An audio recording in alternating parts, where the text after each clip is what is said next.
Picture the referee who works the World Cup final. The whole planet is watching. Roughly 1.5 billion people. One whistle. 90 minutes where a single call can hand one country a trophy and send another home in tears. It's the most scrutinized job in sport for one afternoon. And when the confetti falls and the winners lift the cup, that referee walks off with a check smaller than what a losing team's federation banks for going home after 3 games. Same field, same tournament. The math for the guy enforcing the rules and the math for the guys breaking them lives in 2 completely different worlds. What that man really takes home and why the number lands where it does turns out to say something about how money moves through all of sport.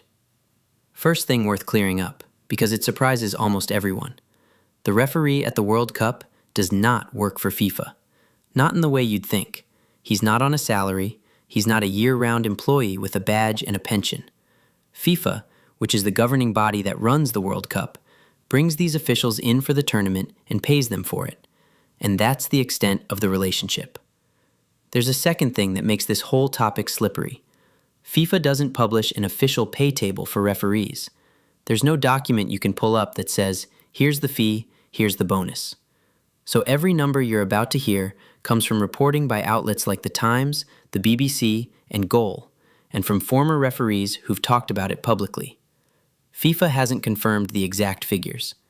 That caveat matters, and it's going to come up more than once. The pay comes in layers. There's a participation fee, which is a flat amount you get just for being selected to the tournament, whether you end up working 1 match or 6. On top of that, there are per-match fees, and those climb the deeper you go, so a knockout game pays a lot more than a group game.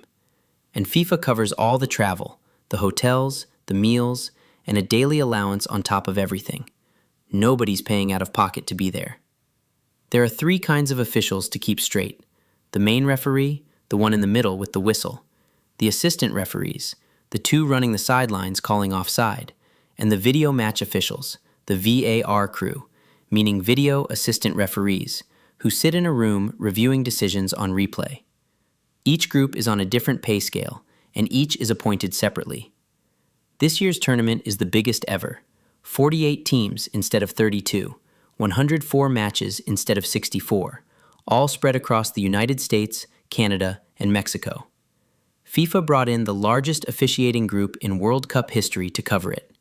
Depending on which count you use, that's around 50 referees, close to 90 assistants, and 30 video officials, drawn from 50 different countries. More games, more officials, more money moving around than any World Cup before it. And getting into that group is not a thing you apply for. The path runs through years of domestic matches, then Confederation recommendations, which is your continental soccer body vouching for you, then FIFA fitness camps, then assessment after assessment. The selection for this tournament began the moment the last one ended in 2022. Candidates spent the years in between attending seminars, passing fitness tests, and racking up experience at smaller FIFA events, all for a shot that, for most officials, comes exactly once in a lifetime, if it comes at all. By the time a referee stands in the center circle at a World Cup, he's cleared a filter that thousands of qualified people never get through. Build the referee's paycheck piece by piece. Start with the participation fee. For 2026, the Times reported it at around $100,000. That's the flat payment for being named to the panel, guaranteed, before you've blown a single whistle.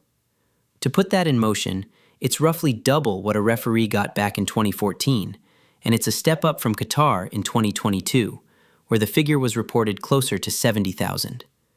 Referee pay has been climbing steadily, tournament after tournament. Then the match fees stack on top. Reporting suggests group stage matches pay somewhere around $3,000 to $5,000 each. Knockout matches, where the pressure and the stakes jump, pay as much as $10,000. And to anchor that against something real, the confirmed benchmark from 2018 and 2022 was around $3,000 a match, so the knockout jump is where the real money lives. But here's the part that changes the whole calculation. You only earn those match fees if you keep getting picked. FIFA appoints referees 3 or 4 days before each game, based on their recent form. There's no set list for the knockout rounds. And there's a rule that keeps you from officiating any match involving your own country, to avoid even the appearance of bias. So a referee's total earnings aren't a fixed salary. They're a running tally that depends entirely on how many games he draws and how far he lasts. The assistant referees run on a lower scale. Their base fee has been reported around $25,000, with a smaller per-match payment on top, something like $2,000 a game at recent tournaments. The VAR officials are on their own track again. None of them make what the man in the middle makes. So what's the ceiling? For a referee who goes deep, works the knockout rounds, and lands the final, the estimates get interesting. Former Premier League referee Mark Clattenburg, who's talked openly about this on the Whistleblowers podcast, said reaching the final could work out to somewhere between $60,000 and $70,000 in bonus money alone. Stack that on the participation fee and a full slate of matches, and reporting from the Times suggests the top earners could approach $300,000 across the tournament. $300,000 for being the single most watched, most second-guessed official on earth for a month. That's real money. It's a house in a lot of places. It's a career-best payday for almost any referee alive, and it's about to look small. Stop for a second and look at what kind of job this really is, money-wise. The referee isn't an employee. He's closer to a highly skilled freelancer on a short, punishing contract. He gets a guaranteed fee for showing up, and then he gets paid per game, with the big checks locked behind performance and appointment. No games, no fees. It's piecework at the highest level of a global sport. That framing matters, because the moment you set his ceiling next to what's happening on the other side of the white line, $300,000 starts to look almost quaint. Now the other side of the white line, or more precisely, the money the players are playing for. The prize pool for 2026 is a record. FIFA confirmed a total of $871 million in payments to the teams. That's up from $440 million at Qatar in 2022. The team that wins it all takes home $50 million in prize money. The runner-up gets $33 million. Every single team that qualifies is guaranteed at least $12.5 million just for being there, and even the teams that lose all 3 group games and go home first still collect around $9 million in performance money. Sit with that. The worst team at the tournament, the one that gets eliminated fastest, walks away with $9 million in prize money. That's roughly 30 times the absolute ceiling for the referee who might work the final. But there's a wrinkle in how this money reaches the players themselves, and it's important. FIFA doesn't pay the players. It pays the national federations, the governing bodies of each country's soccer. The federation then decides how much of that flows to the squad. Typically, the players' share lands somewhere around 20 to 30%, depending on the deal each federation has with its team. Take the United States as a concrete example. The American Federation has an agreement with its players, a collective bargaining agreement, which is a negotiated contract between the organization and the athletes. Under that deal, the World Cup money gets pooled and shared, and the reporting suggests that even with a group stage exit, each U.S. player would clear something like $330,000. Go deeper into the tournament, and that figure climbs fast, potentially approaching $1 million per player if the team went all the way. Read that again. A U.S. player who loses in the group stage and flies home early could earn about what the referee of the entire final earns at his absolute best. The player who did the least from the fastest exiting scenario roughly matches the official who reached the summit of the sport. And it doesn't even stop with the players. There's a separate pot called the Club Benefits Program, which is money FIFA pays to the professional clubs that employ these players as compensation for lending them out during the tournament. That fund for 2026 is around $355 million. The clubs, who aren't even at the World Cup, who are just letting their employees go play, share a pool that dwarfs everything the officials are paid, many times over. And to understand where all that money comes from in the first place, look at what the broadcasters are paying for. Fox reportedly paid around $485 million just for the U.S. rights to this tournament. Every match is wrapped in advertising. This year, each game even includes 2 3-minute hydration breaks, ostensibly to cool the players in the summer heat, and Forbes reported that 30-second ad spots during games run between $200,000 and $750,000, meaning those breaks alone, across all 104 matches, could be worth more than $500 million in advertising. That's the engine that funds the whole thing. Billions of people watching, sponsors and networks paying enormous sums to reach them, and a slice of that river becomes the prize money the teams and players share. The point isn't that every ad dollar lands in a player's pocket. It's that the entire money machine is built around the people the audience came to watch. So line it up. The Champions Federation, $50 million. A group stage US player, a few $100,000. The referee at his ceiling, about $300,000. Same tournament, same 104 matches. Radically different rewards. So now you can see the shape of it. And the question that hangs over the whole thing isn't really about referees at all. It's about a rule that runs through every corner of the money in sport, and honestly, through the money in most industries. The reward doesn't flow to the hardest job.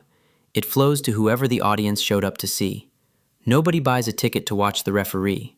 Nobody puts on a jersey with an official's name on the back. The whistle is essential, and it's also invisible in the way that pays. Now, the person behind the paycheck. Here's something most fans never realize. The majority of World Cup referees aren't full-time professional officials. They're semi-professional, or even effectively amateur, and they earn most of their living through appointments in their domestic leagues back home.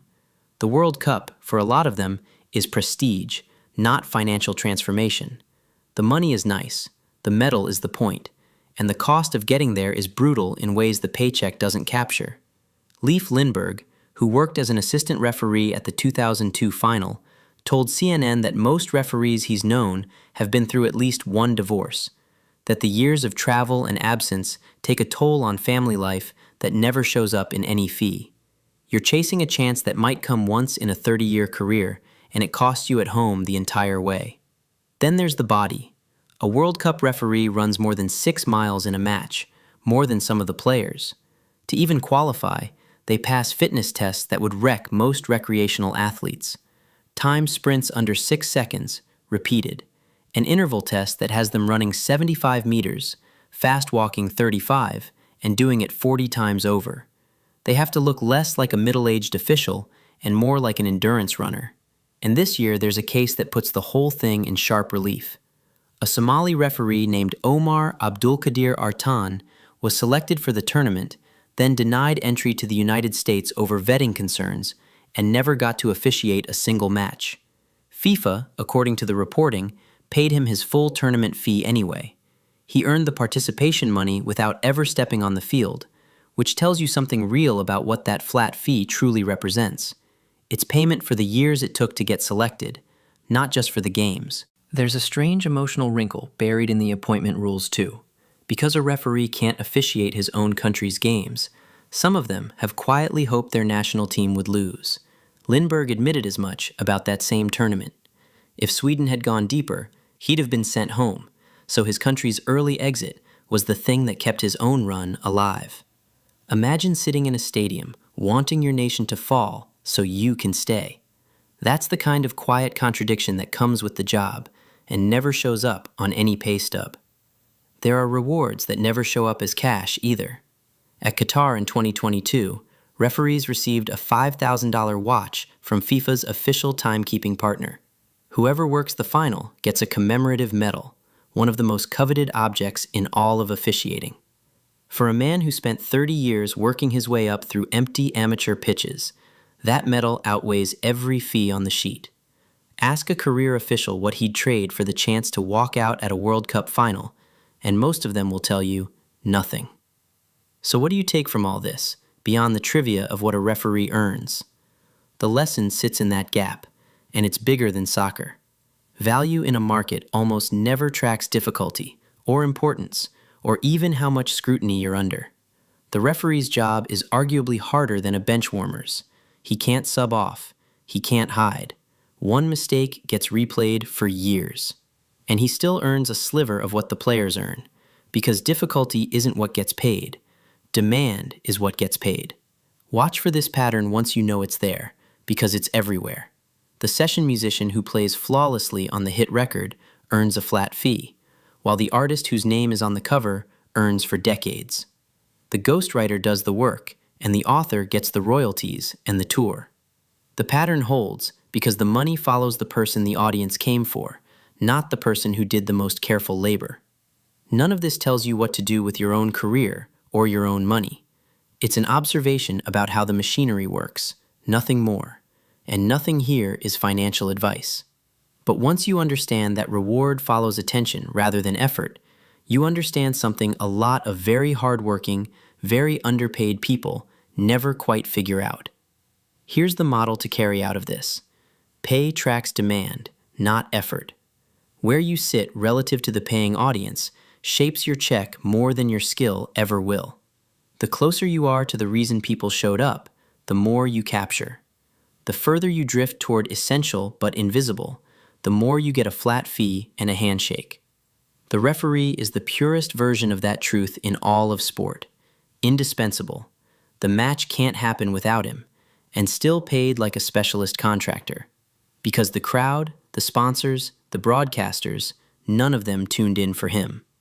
If you had to pick, would you rather have the referee's whistle at the final or a group stage player's paycheck? That referee at the final will never sign an autograph on the way out. No kid will ask for his jersey. He'll take home a fraction of what the men he spent 90 minutes judging will earn. But when he walks off that field, he'll be carrying a medal that almost none of those players will ever hold, and a place in the history of the one game the whole world stopped to watch. If this made something click, hit like and subscribe. If you had to pick, would you rather have the referee's whistle at the final or a group stage player's paycheck?